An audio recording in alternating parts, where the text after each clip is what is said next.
Pessoal, está mais um curso do PIBID. Hoje os discentes Mariana e Nicolas vão apresentar, né? A gente vai fazer a gravação para que vocês possam assistir depois, quem quiser, né? Vai estar disponível aí no nosso site. PIBID em parceria do IFG com o Colégio Estadual Washington Barros, França, que já está aí em Goiás. Para a gente começar, Mariana e Nicolas.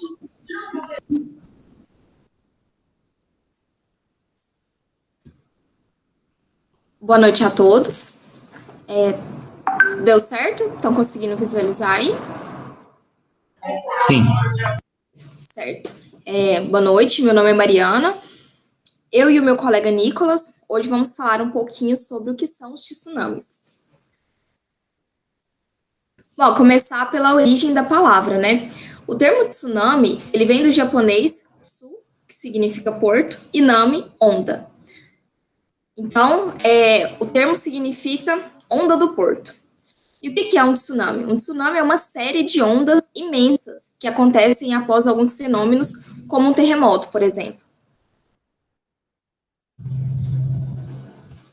Bom, nesse caso, o vento ele não está ligado com a formação dessas ondas gigantes. A massa de água que ela é literalmente empurrada por um impulso curto e poderoso, ocorrendo uma mudança brusca em grande escala no oceano. Mas assim, como que esse impulso curto ele surge? De que forma ele pode se manifestar? Bom, através de um terremoto, de uma erupção vulcânica, um deslizamento de terra, explosão, colapso de rochas ou geleiras e impacto de um asteroide. Agora, trazendo para uma perspectiva, uma análise mais física do que é o tsunami.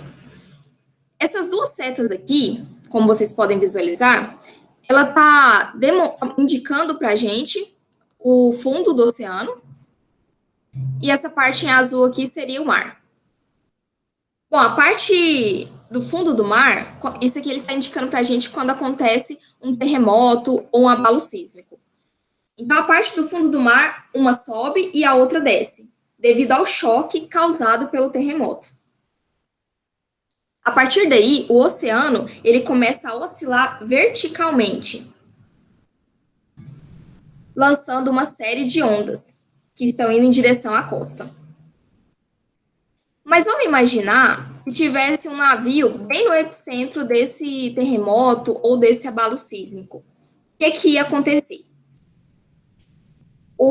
Bom, se ele estivesse bem no centro, as ondas não chegariam a mais que meio metro.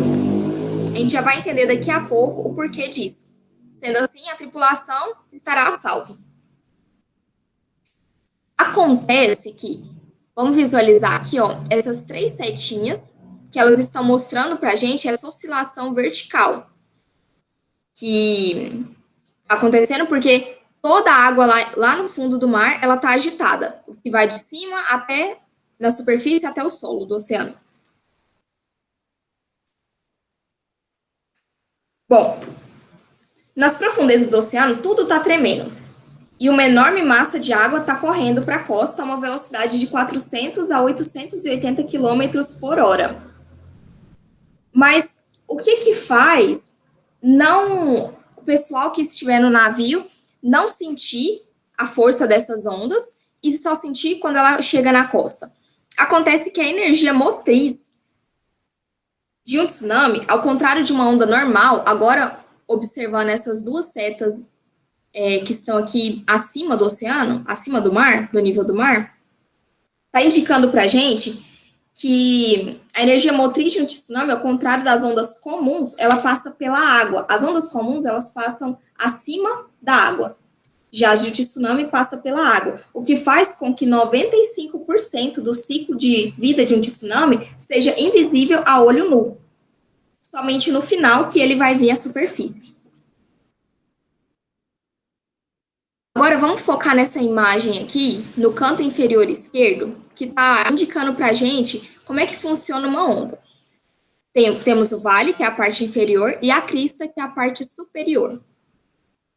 Em mar aberto, os tsunamis, eles geralmente não ultrapassam 1 metro, como já foi explicado na questão do navio, que fica bem no epicentro do terremoto, e as ondas não passam de meio metro.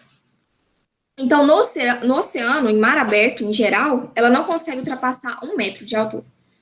Mas em comprimento, agora vamos entender o que é comprimento. Entre uma crista e outra, então vamos ver, ó, tem uma crista, um vale, uma crista e um vale. Então, entre uma crista e outra, é o que chamamos de comprimento, a distância entre as cristas. Elas podem atingir de 100 a 200 quilômetros. Isso é pelo menos 1000 vezes maior do que as ondas comuns. E a sua velocidade é como a de um avião a jato. Então, a cada momento que passa, essa onda está ficando maior e a velocidade é muito alta, né? Como comparou aqui, de um avião a jato. Agora, esse GIF, ele está mostrando para gente uma demonstração, nesse caso aqui, é uma erupção vulcânica, né? Está saindo lava, mas é uma das formas que a gente falou, uma das causas, né, de tsunami, que está gerando um impulso curto e poderoso que vai fazer com que gere essas ondas.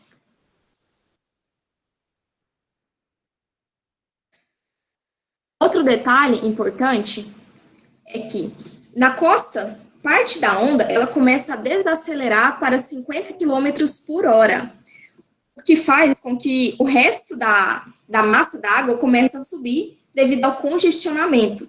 Quanto mais fundo o oceano, mais alta é a crista. E quanto mais água recua, mais grandioso é o tsunami. Por isso, apenas na costa, eles atingem tamanhos incríveis. Agora, olhando esse GIF, gente, eu quero mostrar para vocês. Deixa eu ver se tem como pausar ele aqui. Isso, aqui. No próximo slide, eu vou explicar para vocês alguns dos sinais de um tsunami. Um deles é quando a água da margem A água bem na margem, ela recua. Esses são um dos sinais de um tsunami. E isso é justamente a explicação que faz com que, quando ela chega na costa, que ela se manifesta, uma onda muito grande, e que ela não se manifeste quando está em mar aberto. Então, na costa, parte da onda desacelera para 50 km por hora, e o resto da massa da água começa a subir. Então, quanto mais água recua, maior será a onda. E quanto mais profundo é o oceano, mais alta será a crista.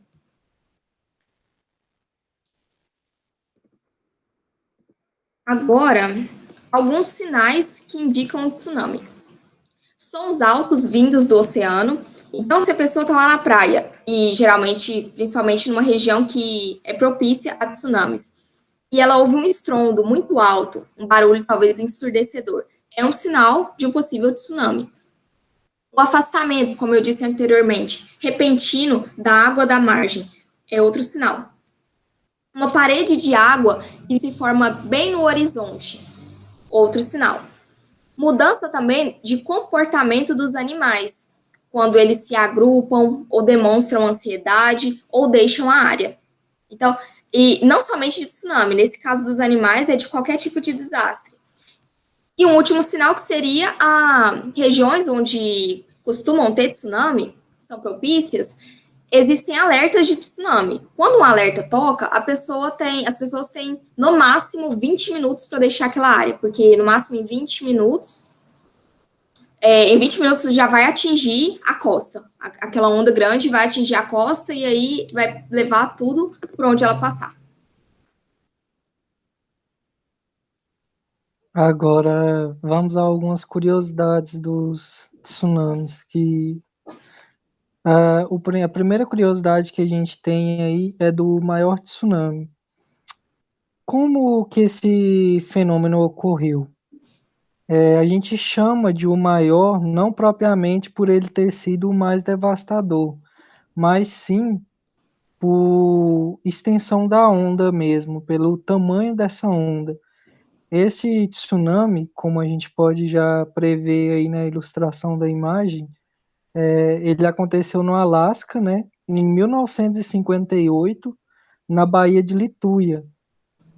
Foi um terremoto que aconteceu no oceano, devastador.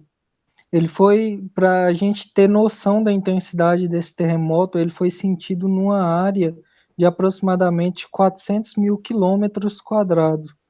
E esse abalo sísmico fez com que caísse dentro do oceano aproximadamente 30 milhões de metros cúbicos, não é só 30 milhões de metros, metros cúbicos, muita coisa mesmo, de terra e pedra e provavelmente gelo também, né?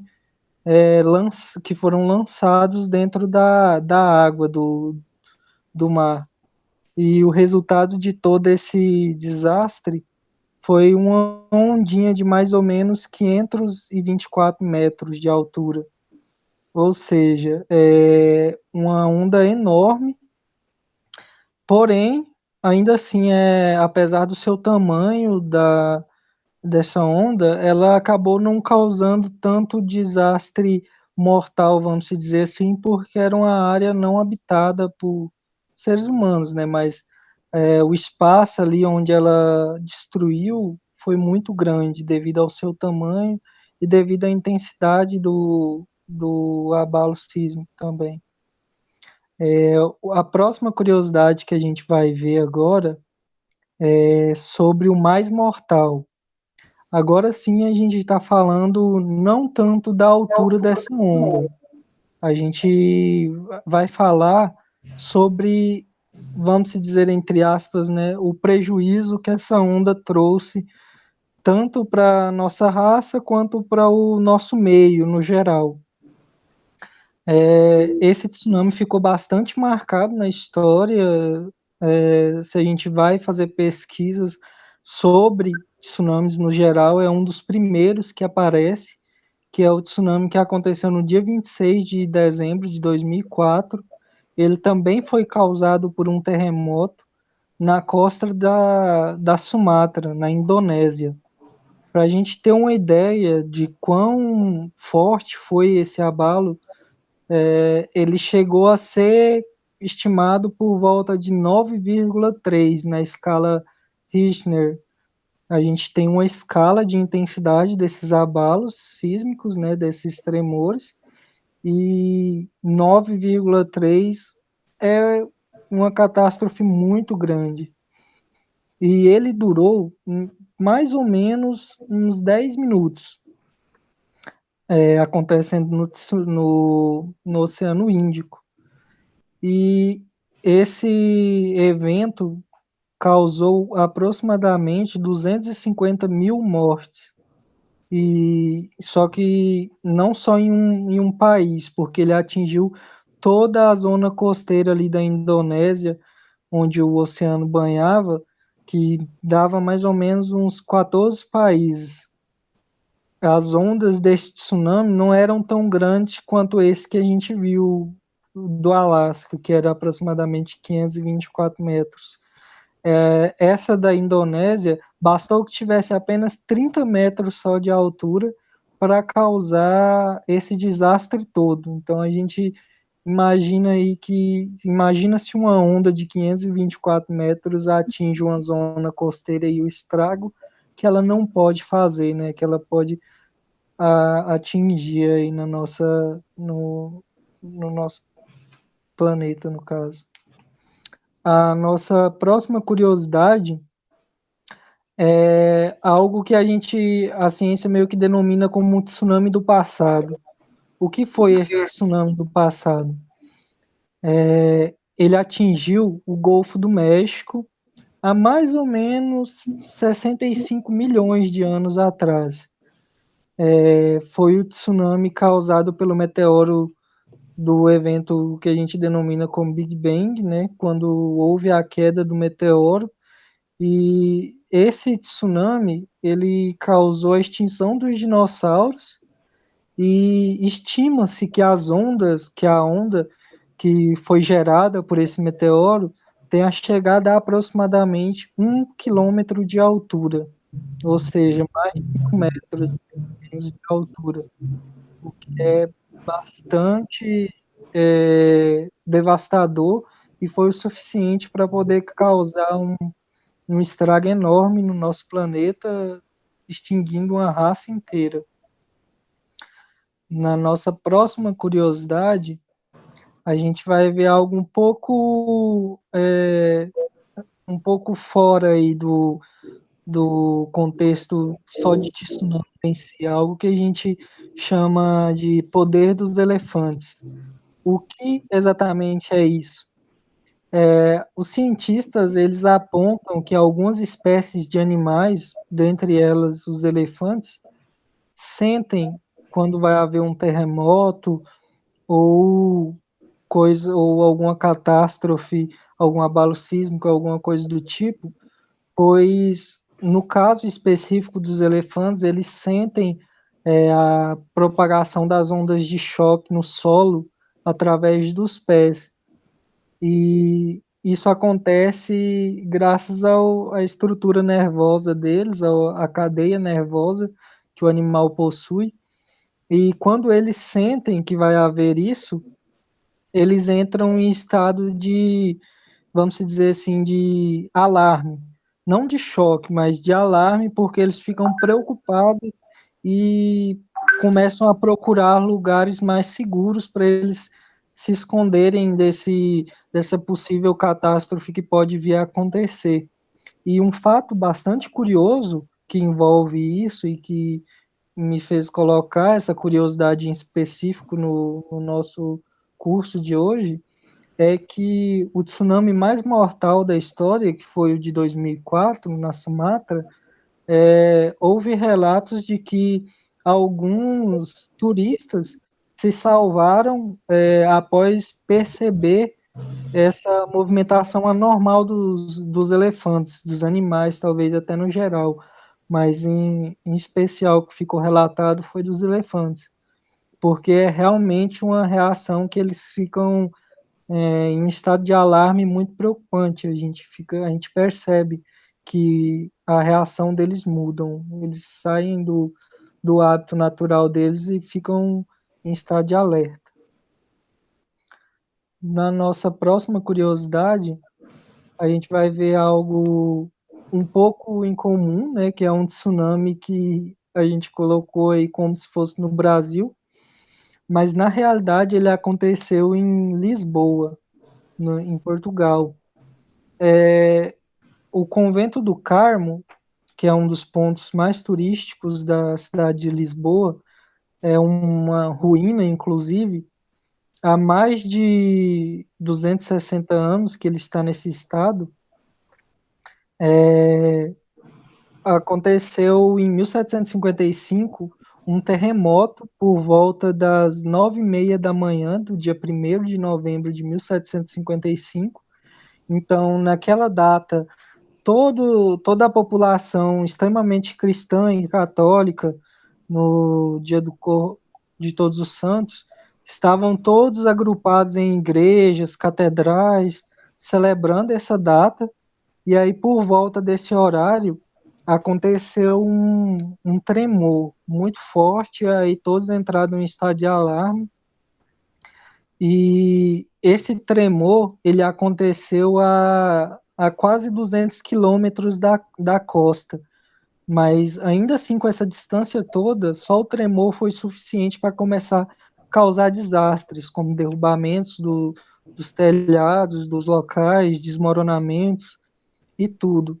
Esse tremor ele chegou a durar em média de 3 a 6 minutos e derrubou 80% mais ou menos dos edifícios da cidade de Lisboa.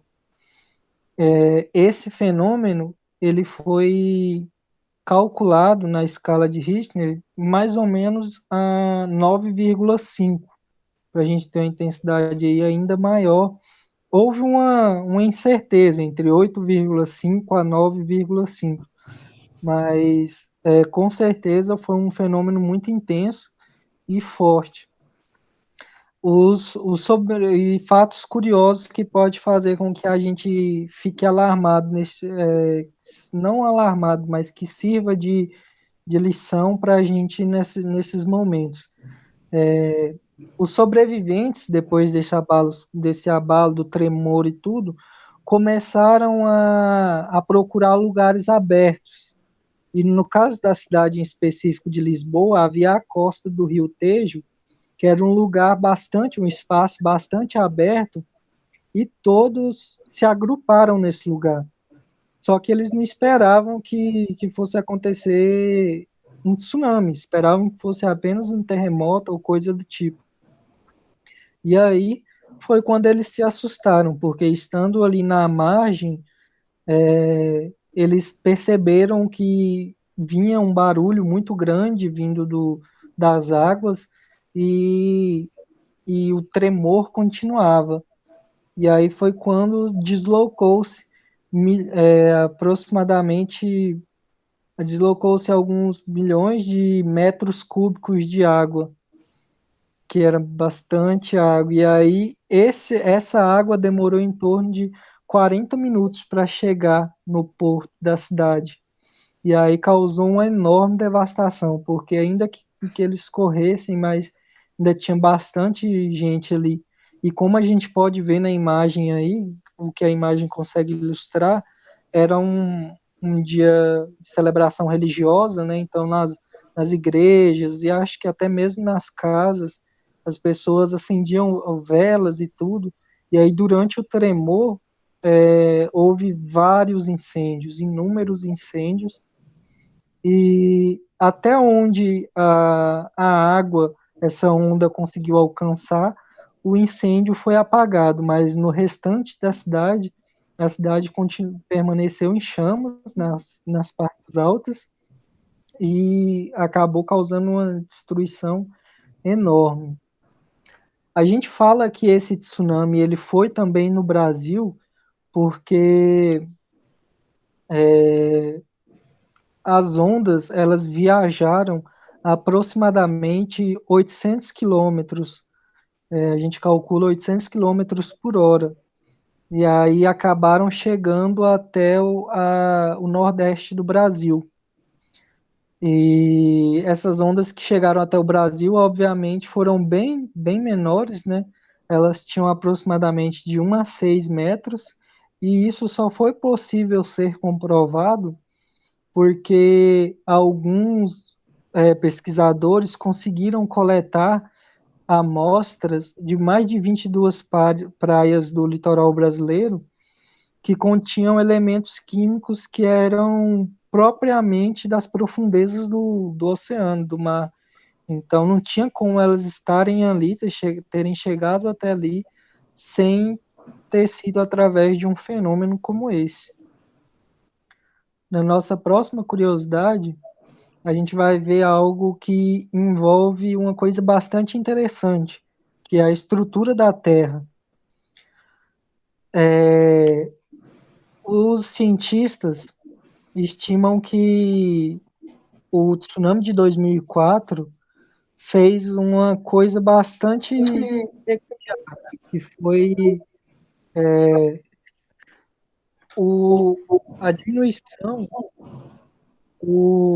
dos polos, causando um achatamento na Terra que foi em torno de um milímetro, mais ou menos, mas o suficiente para que a distância entre os polos da nossa Terra aumentasse. E, segundo a NASA, esse fenômeno ainda fez com que os dias ficassem levemente mais curtos.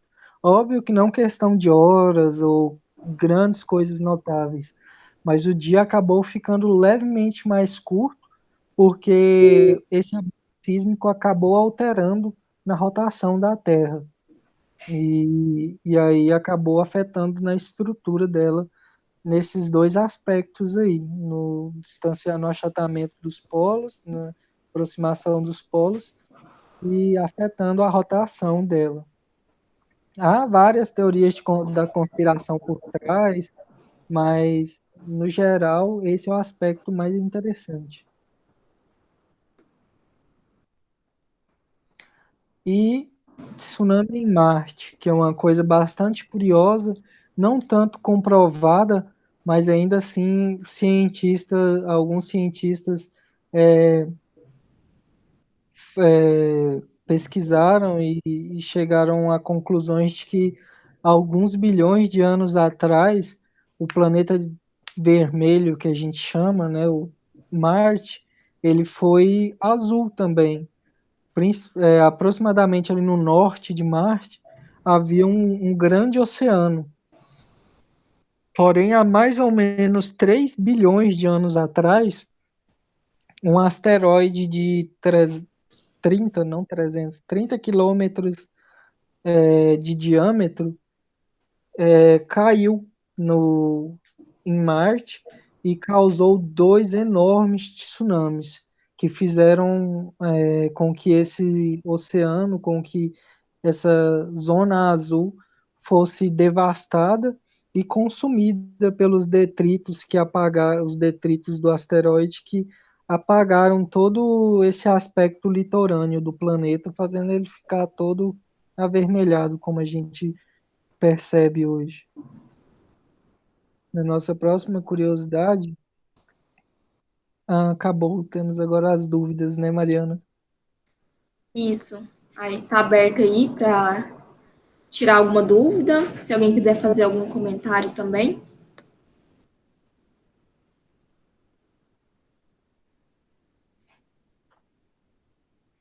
Você tinha mais alguma curiosidade, Nicolas? Não, tranquilo, era só isso mesmo.